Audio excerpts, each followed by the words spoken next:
This is Elliott Wave Sage. I want to go ahead and just do a quick video, and this isn't financial advice. Always do what's best for you.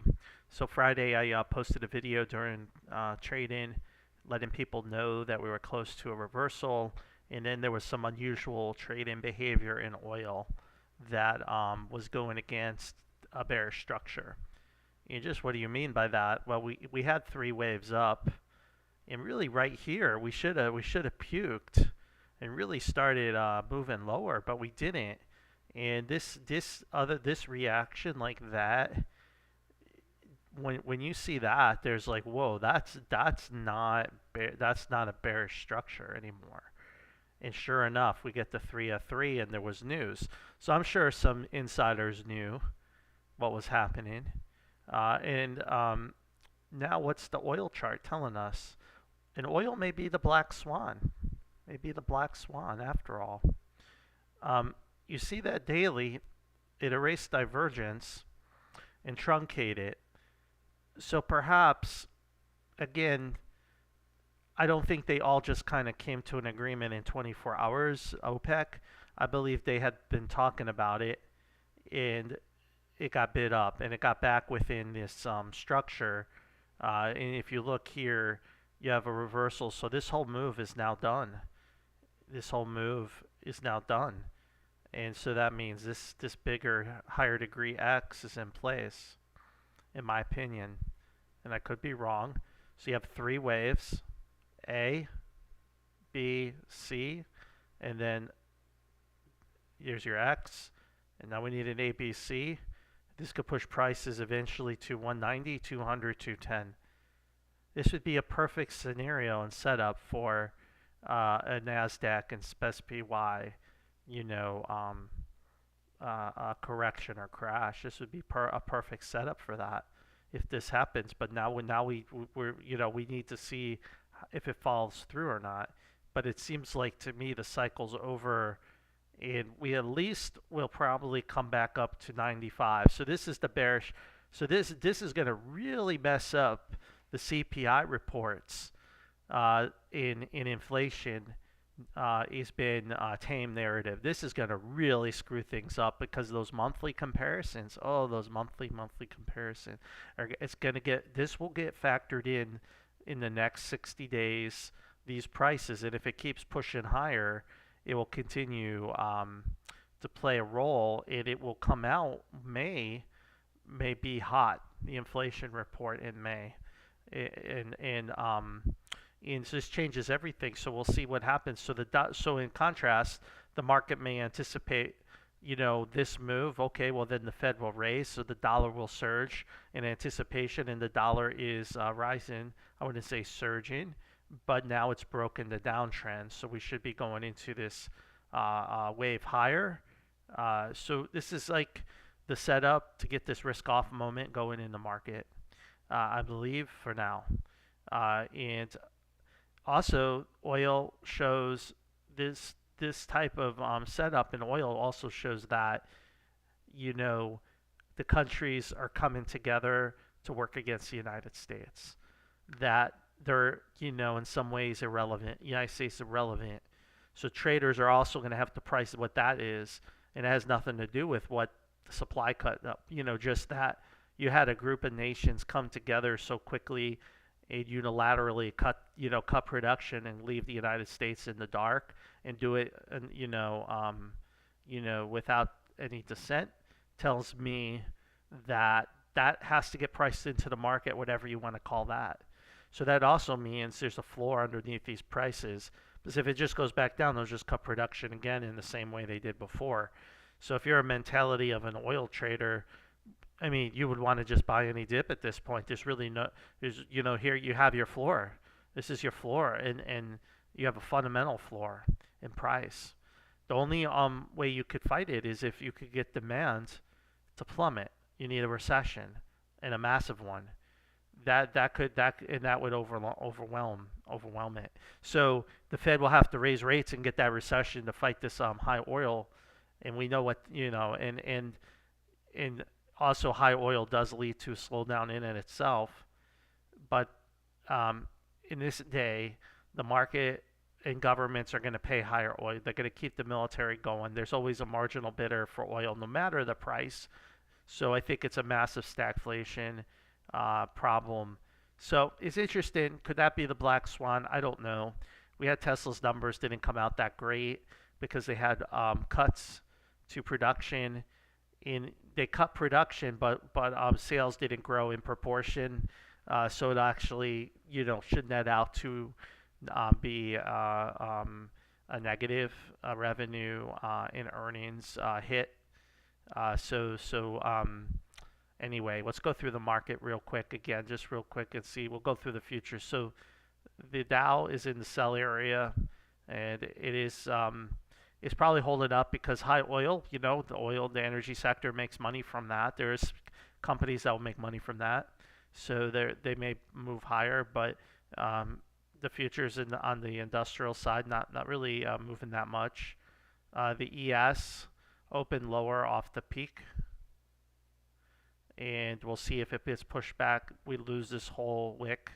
We'll see. It never really made it to the top here, and again, if my chart is correct, this leg started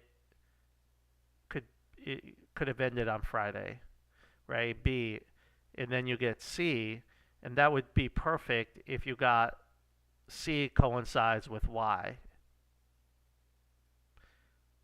right? That would be a perfect setup if that happens. That would make a lot of sense, and then also aligns with the dollar. So that's anyway. So that's the ES, but technically it hadn't hit the sell area. A lot of people online are like, well, we need a 4 and a 5. Not in a WXY three-wave structure, you don't. In an ABC structure, you do. But I believe we're in a three-wave WXY. So here you have, this is a 7-wave, a WXYXZ. 3 waves. And then 1, 2, 3. And then within this leg, 1, 2, 3. So I don't necessarily need the 4 and the 5. So if you're hoping for a 4 and a 5, you may not get it. You may be disappointed and miss the move, but do what's best for you. The Nasdaq's in the sell area as well. The Russell never made it. It was short. Ended up missing it. So it could still. So there's mixed messages. The market could still go higher technically, but there's some indices already in the sell area. Then the Dow is in the sell area. The SPY almost there at 412, 411. The triple Qs hit the sell area here at 320, but could go as high as 331 potentially. So we'll see. And the IWM never made it. So before, I know we're seeing this future sell off. I thought we would get a little more upside in the market. But the powers that be may want to use this news to their advantage and start to sell off early. We'll wait and see. Bitcoin, again, I could say this 5 is done. It could still be in one of 5. Don't know. I'm watching the. I think I saw the 4-hour cycle break on here. So chances are it's done because of that 4-hour cycle break. So we'll need to keep an eye on that. Oil, there should be no reason why it would go back down that I know of right now, because you want to hedge, right? If you're you want to be long oil, to hedge your stock, books, you want to hedge. So people are going to want to buy oil to hedge because it's still cheap down here relative to where it could go. So there's going to be a lot of bid into oil, I think. I think price is going to get pushed up. I think prices get pushed up. Yes, there's gaps and perhaps they'll fill. And I do expect at some point, there'll be demand destruction whenever this finishes. If this is right and demand destruction, it'll go all the way back down to who knows what level. But I think we got this move coming, and we knew rates needed to go higher. I don't see the rates being updated yet, but I imagine they'll go higher in response to this. So this defiance of OPEC and the nations against what the U.S. wants. So this will be bad for the Nasdaq, good for the Dow, and good for some of the Russell. So that's how this trade should work out with the oil. I don't know how Tesla's opening up, and if it trades after hours or not. But Tesla, we'll be interested to see how the market interprets Tesla. So we got a pretty intense 45-minute. The stochastic broke, should come back down. So it looks like we'll still be under some selling pressure. And then here you have the 4-hour. It looks like it's about to break down as well. So we've got a pretty good sell-off coming, which we already knew. The question is how far do we go down when the 4-hour is reset, the stochastic is reset? Where will price be? That's going to be the question, and that's where I'll have to make decisions on trades for now. But right now, I think the enthusiasm's gone because this is sad news for the fight against inflation. This is like, if these prices, if it could stay higher, it just means our rates have to go higher, which just means there's a whole nother leg to the bear market that's going to develop, and inflation is just going to continue higher. And so in response, the market, like I said, it's always thinking several moves ahead. So it's like, okay, oil's up. So then should that mean I should just buy gold and silver? No, they don't, because then they go, well, no, then if oil's up, that means the Feds are going to raise rates more. And if Feds raise rates more, that means it's going to be higher dollar, and that means gold and silver sell off. So I'm not surprised to see them selling off.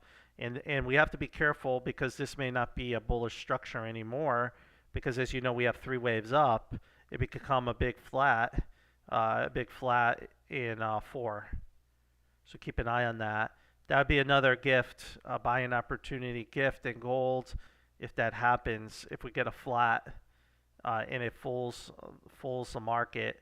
So I wasn't trading in this environment, but this could be the dip there. And in fact, it would be too big of a correction for 4 actually.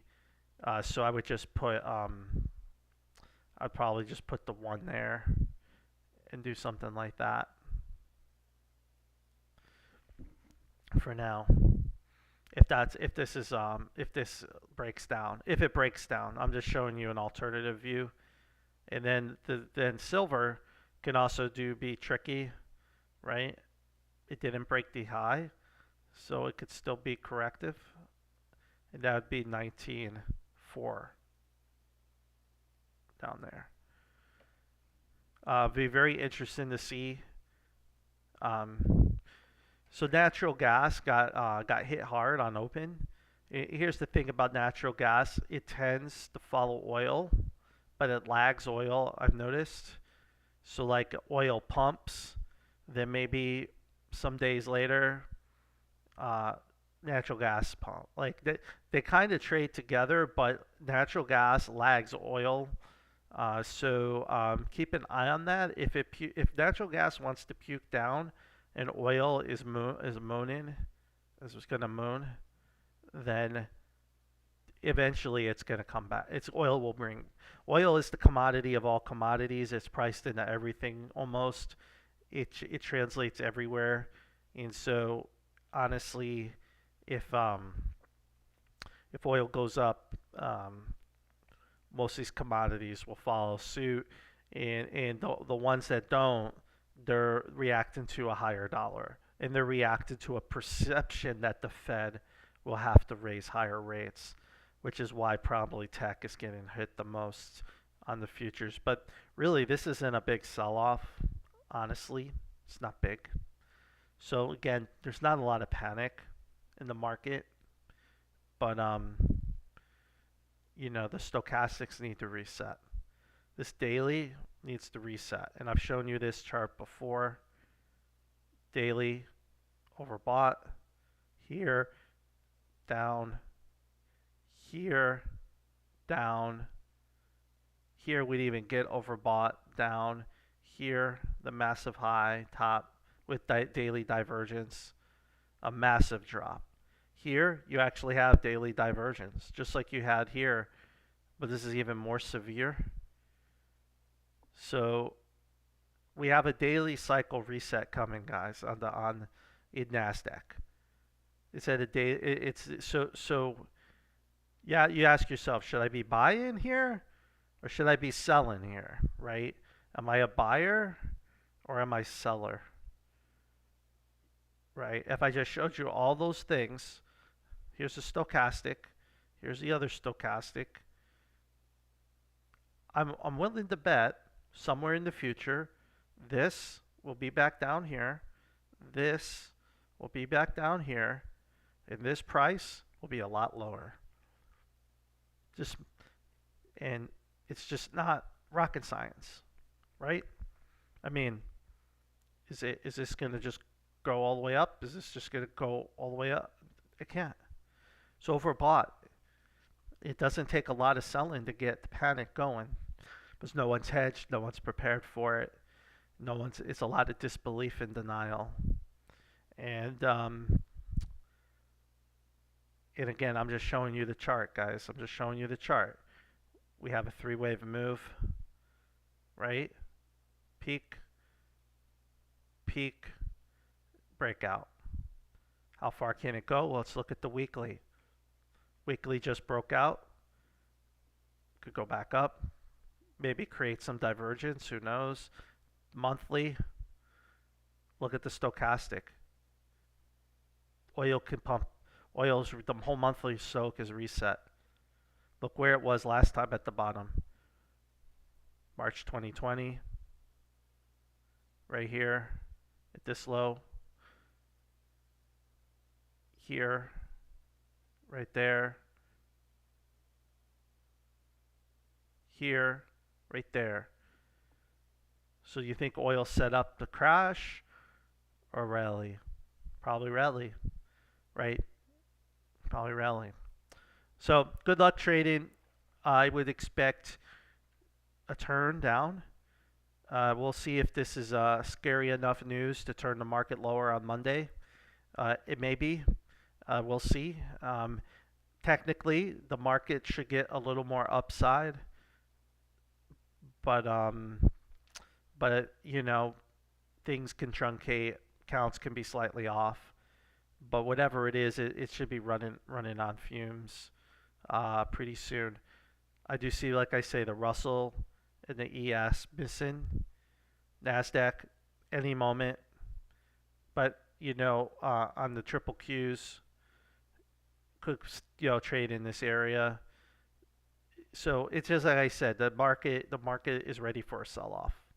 It's ready. The market's ready for a sell-off. And again, if it doesn't get it, then it'll come later on some other news. But trust me, this oil price, if it stays up here for most of the month of April, it will trickle into other commodity prices. And once it does that, the CPI report in May and June are all going to be hot. The Fed's going to have to keep raising rates.